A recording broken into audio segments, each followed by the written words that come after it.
درنو لیدونکو السلام علیکم. طالبان وایي په نږدې راتلونکي کې به منظم پوځ رامنځته کړي.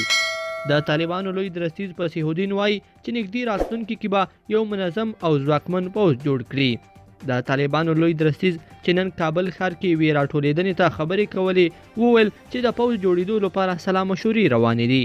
هغه ټینګار وکړ چې د دې پوځ ځواکونه باید داسې وروزول شي چې که وکولی شي له افغانستانه ساتنه وکړي.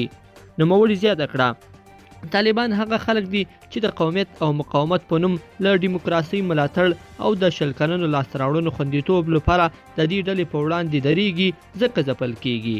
د هغه په وینا دا وګړي د امنیت ګډوډولو او کورنیو جګړو ته د هیواد دننه کولو پسې دي. د طالبانو لوی درستیز ټینګار وکړ چې هغوی ته به د امنیت ګډوډولو او افغانستان ته د وینې تویولو ته پرېږ نه ږدي.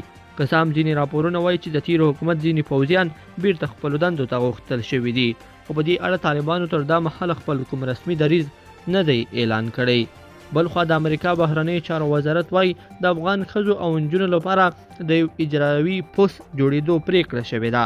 د امریکا د بهرنیو چارو وزیر انتوني بلینکن ویلي چې په ریاض پوست ګمارل کېدونکي چارواکي به په افغانستان کې د نجونو ښځو او لږکیو د ملاتړ مسؤلیت پر غاړه ولري. بلخوا د اروپایي ټولنې مشرې ارسولا ونډرلین له افغانستان سره د 100 میلیونه یورو نورې اضافي بشري مرستې ژمنه کړې ده. هغې دا غرض ویلي چې له دغه جګړه ځپلي هیواد سره به خپلې مرستې نورې هم پراخې کړي. لیدونکو په دې هیله چې دا مطلب مو تر پایه لیدلی وي، کومه دا ویډیو خوښه شوې ویډیو لایک کړئ او چینل سبسکرایب کړئ. تر بیا ښه وخت.